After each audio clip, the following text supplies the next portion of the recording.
अब वो फिर आपसे बोलेंगे कि या तो 400 रुपये ले लो, नहीं तो हम 400 रुपये में उनके पास पढ़ाने के लिए भेज रहे हैं। यहाँ से फिर आपका दिमाग खराब होता है। मेरी कई वीडियोस के नीचे बहुत सारे व्यूअर्स ने जो कि ट्यूटर्स हैं उन्होंने कमेंट किया था कि जो पेरेंट्स होते हैं ना वो ट्यूशन तो पढ़ाना चाहते हैं लेकिन पैसे नहीं देते हैं। कई बार तो वो लोग बहुत ही कम फीस के लिए बोलते हैं कि बहुत ही कम फीस आप लो, या फिर कई बार बच्चों को पहले पढ़ा लेते हैं लेकिन बाद में ना फिर पैसे नहीं देते हैं, ट्यूशन छुड़वा लेते हैं। ऐसा क्यों होता है? कभी सोचा है आपने कि आखिर ऐसा क्यों होता है कि पेरेंट्स पैसे नहीं देते हैं या फिर कम पैसे देना चाहते हैं? इसके बहुत सारे कारण हैं। आज हम उन सारे कारणों पे बात करेंगे, और अगर आपने इन चीज़ों को अच्छे से समझ लिया ना, आपके साथ कभी भी ऐसा नहीं होगा कि बच्चों ने ट्यूशन पढ़ा और आपके पैसे नहीं आए हैं। तो चलिए सारे पॉइंट्स को अच्छे तरीके से समझ लेते हैं। अगर ये वीडियो आपके काम की है तो वीडियो को लाइक ज़रूर कर दीजिए, साथ में चैनल को सब्सक्राइब भी कर लीजिए, क्योंकि इस तरीके की इन्फॉर्मेटिव वीडियोज़ लगातार मेरे चैनल पर आते रहती हैं। सबसे पहली गलती जिसकी वजह से जो पेरेंट्स हैं वो हमें पैसे नहीं देते हैं, पढ़ा लेंगे लेकिन पैसे नहीं देंगे, उसका सबसे बड़ा कारण होता है कि हम अपनी वैल्यू को कम कर लेते हैं। जी हाँ, ये आपको पता नहीं चलता, ऐसा आप जानबूझ के नहीं करते, लेकिन कुछ छोटी छोटी सी चीज़ें आप ऐसी कर देते हो जिससे आपकी वैल्यू कम हो जाती है। कैसे? देखो, अक्सर क्या होता है, हम लोग क्या समझते हैं कि हमें अपना बिजनेस बढ़ाना है, या हम अगर पेरेंट्स के साथ में अपना रिलेशनशिप अच्छा रखेंगे तो वो हर साल हमसे ट्यूशन पढ़वाएंगे। लेकिन सारे पेरेंट्स ऐसे नहीं होते हैं। सबसे पहले तो आपको पेरेंट्स को रीड करना आना चाहिए कि कौन सा पेरेंट किस तरीके का है। उसके बाद भी अगर आप पेरेंट्स के साथ में बहुत ज़्यादा फेमिलियर हो जाते हैं, बहुत ज़्यादा पर्सनल स्टोरी सुना के पर्सनल आप उनके साथ में एक रिलेशनशिप डेवलप कर लेते हैं, तो वहाँ से आपकी वैल्यू कम होनी शुरू हो जाती है। सुनने में बात आपको थोड़ी अजीब लगेगी, बट ऐसा एक्चुअली में होता है। क्योंकि कई बार क्या होता है ना, हम फ्लो में इमोशनली पेरेंट्स को बहुत सारी बातें बता देते हैं अपने बारे में, अपने फैमिली के बारे में, अपनी प्रॉब्लम्स के बारे में। तो उससे क्या होता है कि वो लोग ना आपकी वैल्यू कम कर देते हैं। मतलब पता नहीं क्यों लोगों के साथ में ऐसा होता है कि वो आपकी स्टोरी सुनने के बाद आपको अपने जैसा, अपने लेवल का पाते हैं, और जब वो लेवल का पाते हैं तो फिर उन्हें ऐसा लगता है कि वो आपको पैसे क्यों दें। समझ में आया ना आपको? तो कभी भी आपको किसी भी पेरेंट्स के साथ में बहुत ज़्यादा पर्सनली कनेक्ट नहीं होना है। अगर आपका कोई बच्चा ऐसा है भी जिसके पेरेंट्स के साथ में आप पर्सनली कनेक्ट होने से आपको अच्छा फील होता है, तो फिर आप ध्यान रखना कि वहाँ पे आपके साथ ऐसी सिचुएशंस क्रिएट हो सकती हैं कि बच्चे को पढ़ाएंगे लेकिन आपको पैसा नहीं देंगे, क्योंकि बहुत ज़्यादा वो फ्रेंडली हो जाते हैं। ऐसे में आपको पैसा मांगना भी अच्छा नहीं लगता, और उन लोगों को तो जो फ्री में काम हो रहा है तो वो आपको पैसे क्यों देंगे।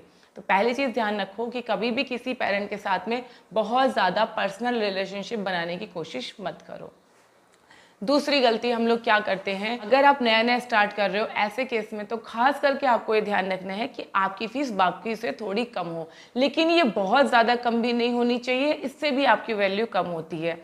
ये आप बाकी से थोड़ी सी कम होनी चाहिए। जैसे कि मान लीजिए आपके अड़ोस पड़ोस में, जैसे कि मान लीजिए कोई 500 रुपये में ट्यूशन पढ़ा रहा है फर्स्ट क्लास के बच्चे को, तो आप अपनी फीस 400 या तो 450, बस 400 से कम 200, 250, 300 वैसा आपको बिल्कुल भी नहीं करना है। थोड़ी सी कम रखो। अगर किसी पेरेंट्स को थोड़ा सा पैसों की वजह से आपके पास आना होगा तो वो इतने में ही आ जाएगा। बाकी अगर आप 100-150 रुपये रख दोगे तो उसको लगेगा 100-150 रुपये के लिए क्या ही कोई मुझसे मांगेगा।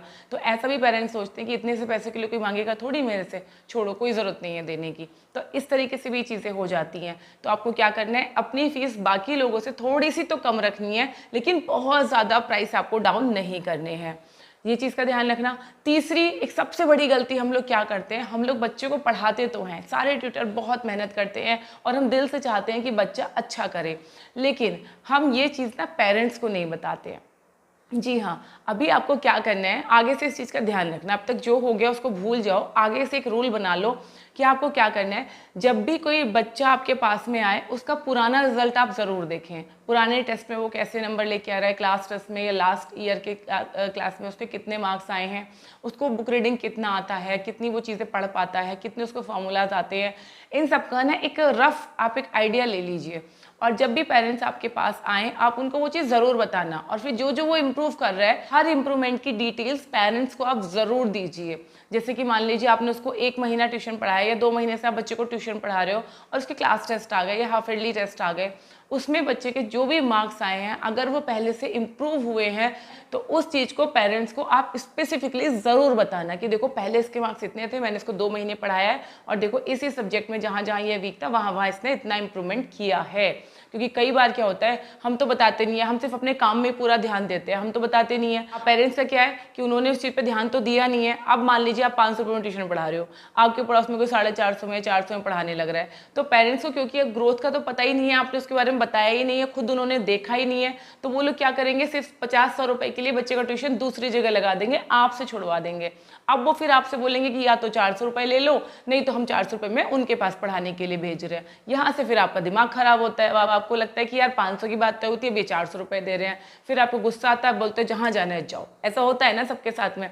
तो आप इस चीज़ का ध्यान रखो कि कभी भी पेरेंट्स से कुछ बोलने से पहले अपने आप अपने जवाब आप तैयार रखो, यानी कि जो भी बच्चे की ग्रोथ हो रही है, बच्चा जहाँ पे भी लैक भी कर रहा है, वो भी सारी चीज़ें आप पेरेंट्स को ज़रूर बताओ। कहने का मतलब है कि जो भी चीज़ें आप ट्यूशन में हो रही हैं, अच्छी या बुरी, वो पेरेंट्स के साथ में आप शेयर ज़रूर कीजिए। इसका मतलब पर्सनल कनेक्ट होना बिल्कुल भी नहीं है, इसका मतलब है प्रोफेशनली कनेक्शन बना के रखना।